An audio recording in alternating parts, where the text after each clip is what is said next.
Bilt has had an eventful week. After launching to a mob of people, they added a second option for rent. The big question for me was Bilt's Cash. A few hours ago, they sent an email announcing the official program. Today, we'll run through all the Bilt's Cash options, why I'm a bit pissed off, and also why they had to do what they did.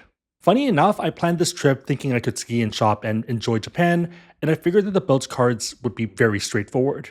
Somehow, this has turned into one of the most complicated programs ever. But yeah, I had everything pre-filmed. I didn't think I'd have to film on the road.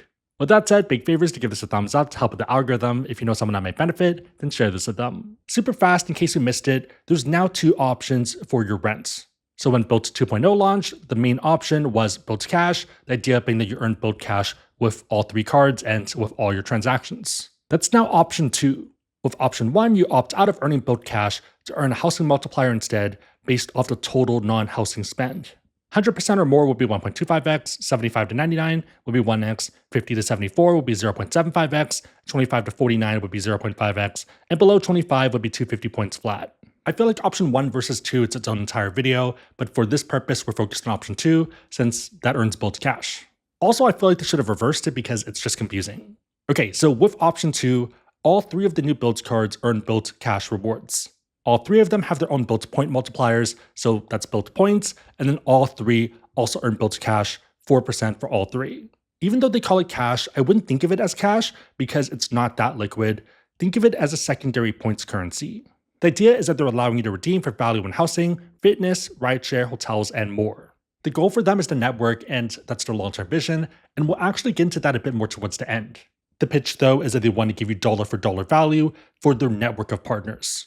The question is whether you value their partners and the limitations. At the moment for 2026, they launched with over $4,500 in options. It sounds like a lot, but there's just a lot of weirdness. Okay, starting off, taking a look at dining, you can redeem for up to $600 per year at restaurants, and it's only up to $50 per month. For restaurants and mobile dining checkout, it's $300 per year, and it's up to $25 per month. The pitch to businesses is that it's repeat customers rather than a one-off, so they want someone coming every month, but it still feels overly engineered. I'd also recommend checking your city because looking at San Francisco, I feel like I haven't heard of most of these places. Also, as crazy as it is, 8 results down, we somehow are already in Walnut Creek. 12 down, we're in Berkeley. Since a lot of people watching are from New York and LA, that's like if you're searching for New York and you get Brooklyn or you get Long Island. The LA equivalent would be searching for downtown and getting Deep Valley or Pasadena. I'm sure they will add more options, but right now it just feels half-baked. Continuing with food, you have GoPuff Fam, which is their membership. So up to $100 annually for this, which sounds good, but there's a lot of ways to get free trials. So for example, 3-month free trial, and I personally wouldn't redeem my Bilt Cash in this way. The next one feels more like a New York one, so Bilt's ultra-fast home delivery service, where you get $5 per month. Grubhub is $10 per month, which is fine if you like Grubhub. For whatever reason, I feel like in the last few years, I've just done less takeout. Of the food categories, I think the 2 restaurant ones might make sense in the future, but the other ones feel very skippable. For travel, it gets a bit messy. So for hotels, it's up to $50 per month for Blue or Silver members, and up to $100 a month for Gold and Platinum members. Maybe I'm alone here, but I'd rather have a $300 credit every 6 months that I could spend at a nice hotel, compared to a $50 one every month that maybe works for economic options, but just feels very forced. The Lyft one seems surprisingly reasonable at $10 per month, since Lyft rides are usually 10 to 20 anyways. For Black Lane, I'm not the target demo, so it doesn't really make sense to me. For Blade, I also have a hard time, and funny enough, we've actually had credits for this in the past, but never ended up using it because it was so hard to use. One of the other options that doesn't really make sense to me is unlocking the home away from home benefits, so this includes upgrades as well as hotel credits when you do luxury stays. You have access to similar portals with flagship cards, and the net cost of this is a lot cheaper. Also, a lot of those ones include free breakfast. Another travel one that feels a bit random to me is going to be $5 per month in parking. I'm sure parking makes sense, but why just $5 a month? The last one is for Palladium only, and you can spend $32 per guest and up to 2 guests per month for Priority Pass. Note that the baseline Palladium card includes 2 guests already, so may be useful if you have a family. Maybe I'm alone here, but at $32 a pop, if you travel often enough, you might as well get another flagship card, and you just check in twice. Obviously run your numbers, but I feel like the net number has to be cheaper. I know a lot of people are worried about having too many accounts because it opens up the risk of hacking and fraud and stuff, but in my experience, it's not the number of accounts, but more the information leakage and making sure that all of that is cleared up. Today's sponsor, Delete Me, is a great starting point. Points and miles are a treasure trove for criminals. There are some tactics to protect yourself, two-factor authentication being a big one. Even then, it doesn't stop account takeover fraud. With the right information and a bit of social engineering, this is surprisingly risky. What they do is find some personal information and then start connecting the dots. Do me a favor and spend 10 seconds doing a quick search. Look up your first name, last name, and street name, let's say Ronald McDonald, Hamburger Boulevard. There's a lot of sites out there that'll share your full address, past addresses, phone numbers, and your relatives' names. That being a pretty easy way to get someone's mother's maiden name. There are ways to remove this stuff yourself, but it can take hours. Delete Me makes it super easy, and I've been using them for almost 2 years. In that time, they've reviewed over 100,000 listings from almost 150 data brokers, with 98 of them having my information, which feels like 98 too many. It reviews listings every month, all in the background, and gets the ones with my private information removed, sometimes from almost more than 40 sites. Again, you can't do this yourself, but it can feel like playing whack-a-mole.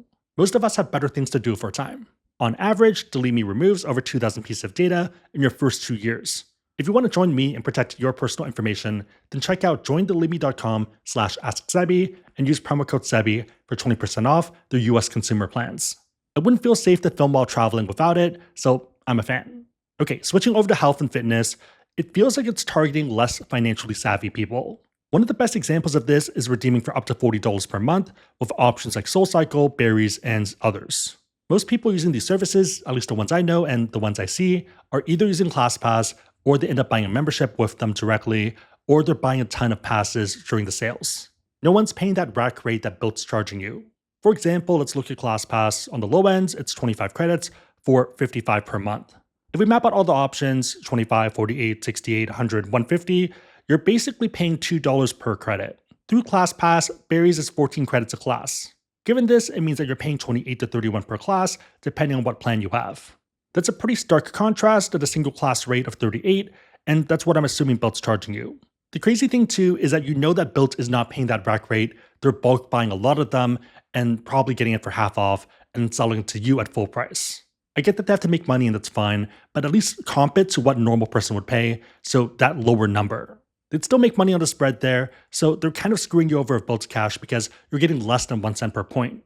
The last health one seems reasonable, so Walgreens is 10 per month, but it's also 10, which is a pretty small number.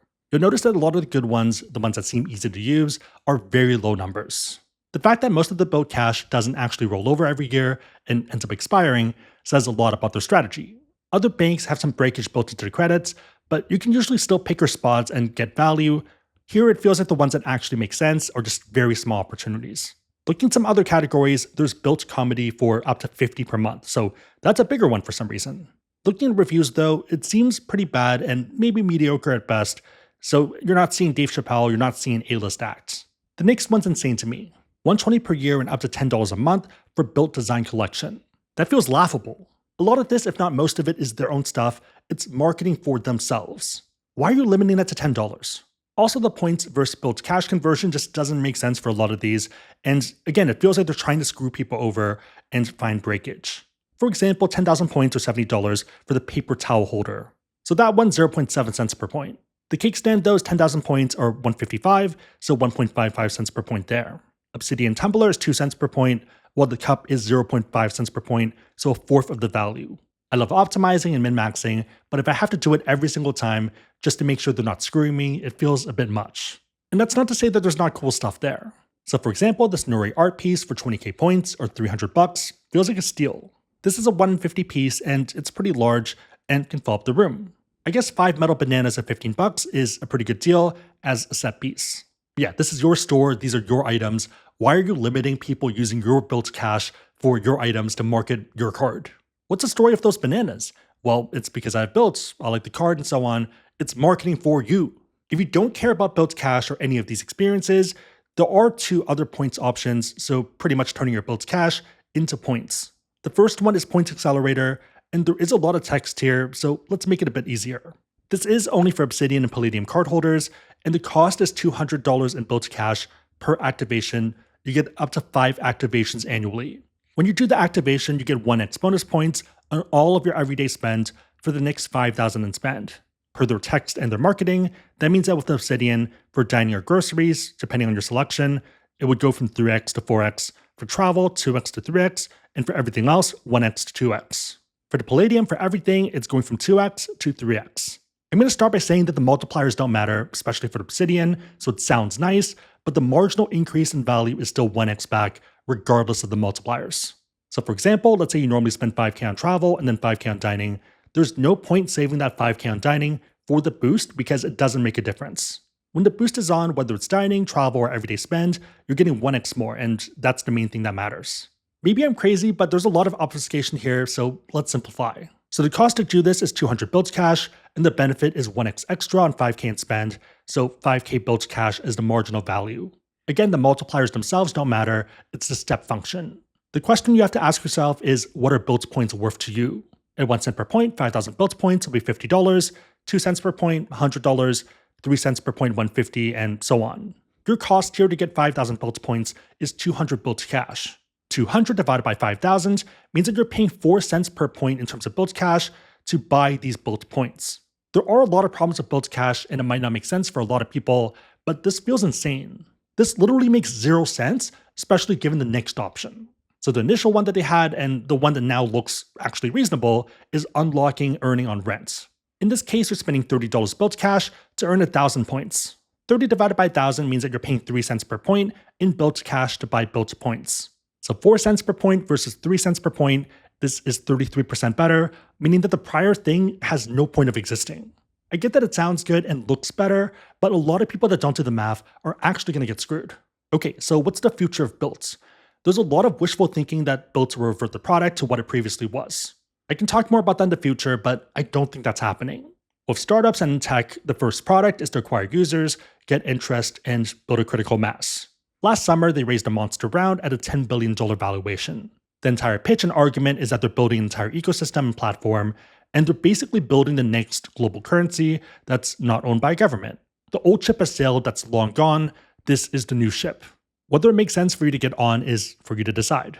For a lot of people, this is going to be like MoviePass, or it's going to be like ClassPass. Back in the day, ClassPass was a buffet system and unlimited for about $100 a month. That model worked great to acquire users, but it was also setting money on fire and wasn't sustainable in the long term. In their case, they pivoted to a product that made sense for them and allowed them to exist as a going concern. And to be fair, I am a buffet enthusiast and optimizer, so I was happy to get value at the time. I don't currently use ClassPass anymore, but there are a lot of people that do use it and love it, and this change happened 10 years ago. We're going to see the same thing happen to Bilt. There are going to be a fair share of optimizers that are going to depart. If not enough people that are costing them money depart, they're going to have to keep devaluing the product until it is profitable. Yeah, the reason they have to do this is because it's a going concern, and if they don't, then they're not going to exist. So funny enough, the new cards make sense to me, that's fine. Annual fees and credits and stuff, more than reasonable. I'm used to that stuff. Even the rent side is fine because paying a fee for that is pretty normal with other platforms that existed before Bilt. The thing that really grinds my gears right now is the obfuscation of facts and details and complicated numbers behind Bilt's cash.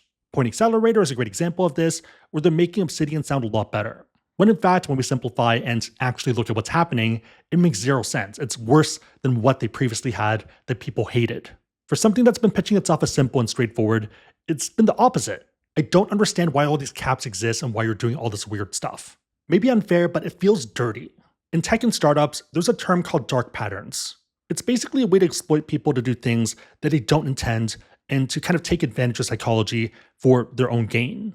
I think a lot of us are going to be fine because we like to overanalyze, and a lot of you are pretty much the Sebby of your friend group, but a lot of normal people are not going to know about this. They're going to look at Point Accelerator and be like, hey, this is the best thing ever, and that's way better than 3-to-1.